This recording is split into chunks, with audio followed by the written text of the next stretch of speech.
श्री शिवाय नमस्तुभ्यम।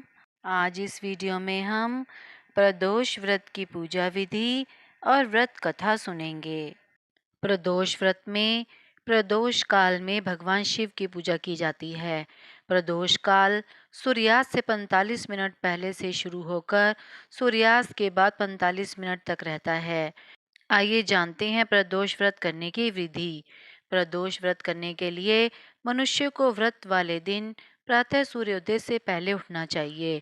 नित्य कर्मों से निवृत्त होकर भगवान शिव का ध्यान करें। इस व्रत में अन्न ग्रहण नहीं किया जाता। फिर पूरे दिन उपवास रखने के बाद शाम को सूर्यास्त से 1 घंटा पहले फिर से स्नान कर साफ वस्त्र धारण करें। पूजन स्थल को गंगा जल से शुद्ध करें और एक मंडप तैयार करें। अब इस मंडप में 5 रंगों का उपयोग करते हुए एक सुंदर रंगोली बनाएं। फिर उत्तर पूर्व दिशा की ओर मुख करके बैठ जाएं और भगवान शंकर का पूजन शुरू करें। पूजन में भगवान शिव के मंत्रों का जाप जरूर करें और साथ ही प्रदोष व्रत की कथा सुनें। अंत में भगवान शिव की आरती करके पूजा संपन्न करें। हिंदू धार्मिक मान्यताओं के अनुसार प्रदोष व्रत को रखने से 2 गायों के दान के समान पुण्य फल प्राप्त होता है। इतना ही नहीं, इस व्रत को रखने से व्यक्ति की सभी मनोकामनाएं पूर्ण हो जाती हैं। साथ ही मरने के बाद स्वर्ग की प्राप्ति होती है। आइए सुनते हैं प्रदोष व्रत की कथा। एक गांव में अति दीन ब्राह्मण निवास करता था। उसके साध्वी स्त्री प्रदोष व्रत किया करती थी। उसे एक ही पुत्र रतन था। एक समय की बात है, वह पुत्र गंगा स्नान करने के लिए गया। दुर्भाग्यवश मार्ग में चोरों ने उसे घेर लिया और वह कहने लगे कि हम तुम्हें मारेंगे नहीं, तुम अपने पिता के गुप्त धन के बारे में हमें बतला दो।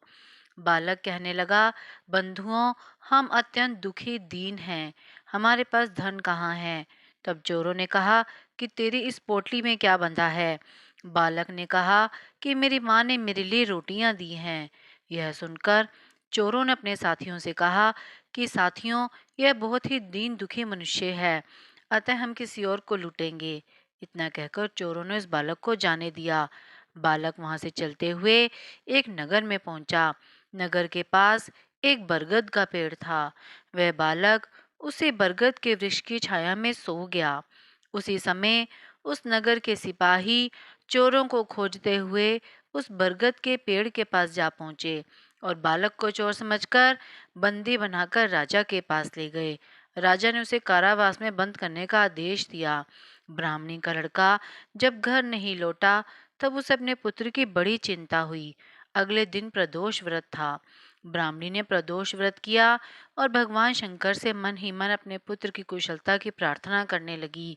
भगवान शंकर ने उस ब्राह्मणी की प्रार्थना स्वीकार कर ली। उसी रात भगवान शंकर ने उस राजा को स्वप्न में आदेश दिया कि वह बालक चोर नहीं है, तू उसे प्रातःकाल छोड़ दे, नहीं तो तुम्हारा सारा राज्य वैभव नष्ट हो जाएगा। प्रातःकाल राजा ने शिवजी की आज्ञा के अनुसार उस बालक को कारावास से मुक्त कर दिया। बालक ने अपनी सारी कहानी राजा को सुनाई। सारी कहानी सुनकर राजा ने अपने सिपाहियों को उस बालक के घर भेजा और उसके माता पिता को राज दरबार में बुलाया। उसके माता पिता बहुत ही भयभीत थे। राजा ने उन्हें भयभीत देखकर कहा कि आप डरे नहीं, आपका बालक निर्दोष है। राजा ने ब्राह्मण को 5 गांव दान में दिए, जिससे कि वे सुखपूर्वक अपना जीवन व्यतीत कर सकें। इस तरह ब्राह्मण आनंद से रहने लगा। शिवजी की दया से उसकी गरीबी दूर हो गई। इसलिए जो भी मनुष्य प्रदोष व्रत को करता है, उसकी कथा को सुनता या पढ़ता है, उसकी सभी मनोकामनाएं भगवान भोलेनाथ अवश्य पूर्ण करते हैं। प्रदोष व्रत की कथा संपूर्ण हुई।